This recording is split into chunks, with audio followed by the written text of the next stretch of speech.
Between the splendor of the resurrection and the fire of Pentecost comes an often overlooked event in the life of Christ. 40 days after Easter, the church celebrates the ascension, where we read of Christ's bodily ascent into the heavenly realm. Jesus comes down to earth at Christmas and returns to heaven at the ascension. Acts says, as they watched, he was taken up and disappeared in a cloud. They stood there, staring into the empty sky. Another translation says, as they were watching, he was lifted up, and a cloud took him out of their sight. It's pretty incredible to imagine. There's a lot of dramatic and moving art that's created about the ascension. I took the time to look at some of those pieces of art this week, and I was particularly drawn to The Ascension by Gerald Griffin. This was a work that was commissioned by Fourth Presbyterian Church's Racial Equity Council in 2019. And here is a short video of how the piece was painted.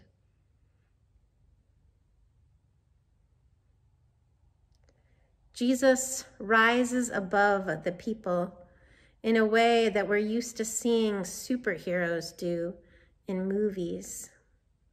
Like the resurrection, this is one of those moments that leaves us awestruck and wondering about the mystery and the possibility of this miracle.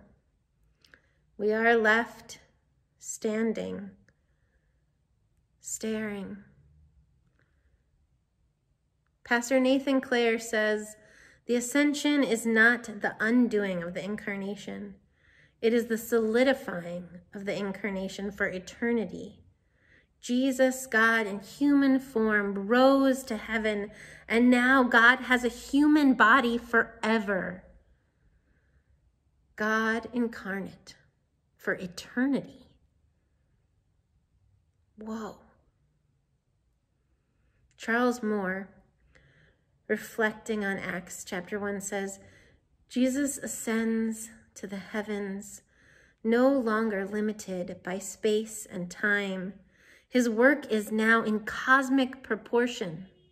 So why do we look up into the empty sky? He says, let's admit it. We like to gaze. We like to wonder and speculate and imagine and feel spiritual. But Jesus tells his disciples to get ready. God's future is about to become the present. Charles Moore is right. I do like to imagine. If I had been there at the ascension, I imagine that my immediate thought would have been, what just happened? Did you know Jesus could fly? I'd never seen him fly before.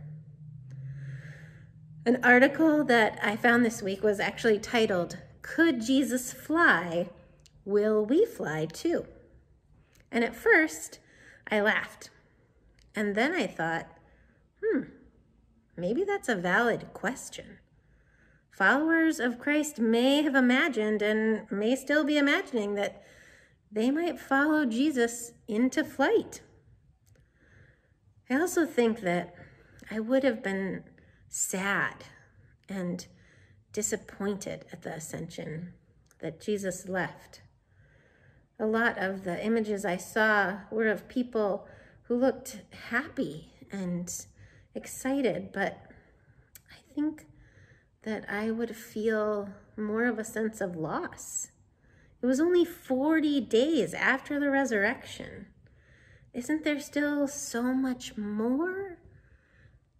Doesn't Jesus have so much more to teach us? We need you here. The flying is impressive, but I'm not ready for you to go. Come back. My inner child would be crying, don't leave me.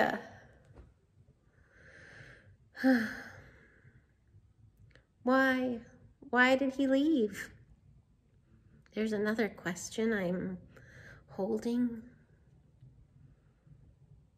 When I think about that question, why did he leave? I'm reminded of something that my dad sent me a couple of weeks ago. It was a series of pictures. He sent me pictures of a bird's nest, and it is right next to my parents' house.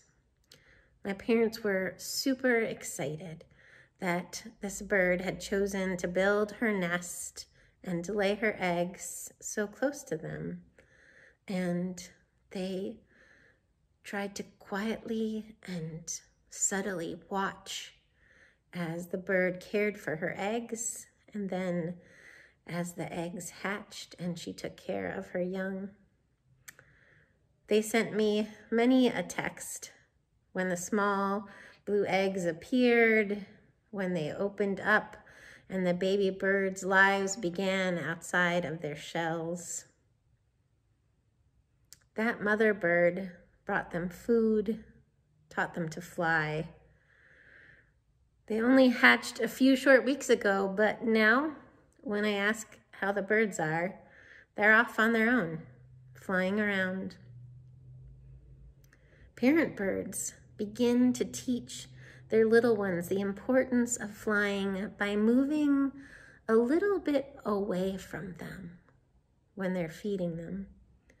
And if the young birds are to survive, then they have to learn that they have to come out of their nest and move towards their parent who is moving away, while the parents slowly stretch farther and farther away.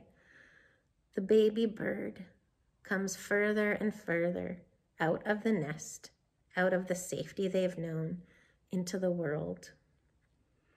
Chances are, the first few times that the baby bird comes out of the nest, it will fall to the ground. But it will eventually learn, as it is reaching for its parent, that it can flap its wings. And it will flap more and more, until eventually when it falls and it flaps, it takes flight. Now, some bird watchers have reported that when it seems like a baby bird is dependent on its parents, the parents will sometimes push the baby bird out of the nest or off of the branch because they know that learning to fly on its own is essential. The birds will stay nearby, but away from the children so that they can learn to fly. I find this comforting. It helps me to look at the story of Christ's ascension, that Christ's physical distance from us is not an abandonment, but possibly good parenting. If Jesus stuck around, we could easily have developed an unhealthy dependence on him. We could have relied on him to do the work, and we wouldn't have been as compelled to become witnesses, to spread the message. Jesus can share his own message. It's way more comfy to sit in the nest and be fed. So perhaps in the ascension, God gave us a good push to flight. Andrea Walker writes, "The absence of Jesus makes room for the possibility of his presence through his people." I love that. The absence of Jesus makes room for the possibility of his presence through his people. Christoph Bernhardt wrote, "The presence of Christ must become an experience today and tomorrow and every day. Christ's future is now, or it's not at all. So why do we just stand there? The crowning evidence that Jesus is alive is not a vacant grave and a spirit, but it is a spirit-filled fellowship, not a rolled away stone, but a carried away church." He challenges, do you believe this? Do you experience it? Do you even want it? Or would you rather just stand there, staring at the empty sky? We have an invitation to stop looking where Jesus was and to start being where Jesus is, to actually be the church, the sole institution that Christ left on earth after the ascension. I want to confess something. I really appreciate confession as a spiritual practice and hope that you might find some meaning in it for yourself. I want to confess that the way that I take part in virtual worship feels a bit like standing and staring at the empty sky. Sometimes I fold my laundry during virtual church. Sometimes I just let virtual church play in the background while I make pancakes for my kids. Sometimes I get lost in Instagram. Sometimes I just do chores around the house. Not always, not all the time. But for me, it's hard to be the church virtually. I'm not paying as much attention. I'm not as focused. My attention's divided. And please, please don't get me wrong. Virtual church is a truly wonderful, amazing blessing. And I am so grateful for it. And it is beautiful and meaningful. I'm just having a hard time. It takes more than just watching worship to be worshiping or letting it be on while I'm doing other things. That is not the way for me to experience the presence of Jesus. So continuing to be the church is a struggle and has been for this past year. I want Jesus to be the church for me. But it's time, really past time, to re-engage and to live church. Christ is asking me why I'm standing there staring and inviting me to fly. And I wonder if any of you feel that invitation too. I know that I'm not the only one who's gotten out of practice being the church. Other commitments have taken priority and they've really been important. All this stress has made us need more rest, and sleeping in on a Sunday morning feels good. I'm not the only one who's put more energy into finding a Netflix show than I do into finding the lost and the lonely and the outcast. The ascension reminds us that it's time to be the church in a fuller way. It's time to be the church in a fuller way again.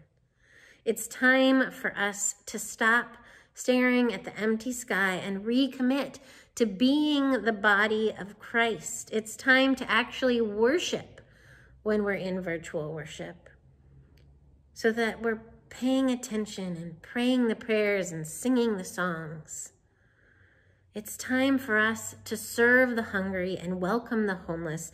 It's time for us to march for justice, make changes for the sake of inclusion, and to pray together for peace. It's time to teach our children to love each other and show them how we love each other. I hope that this does not spark guilt or judgment in you. That's not why I'm saying it. It's an invitation that I hear, and I hope you hear too, that we're ready. We're ready to be Christ's presence in the world. It's time for us to fly again. Please fly with me.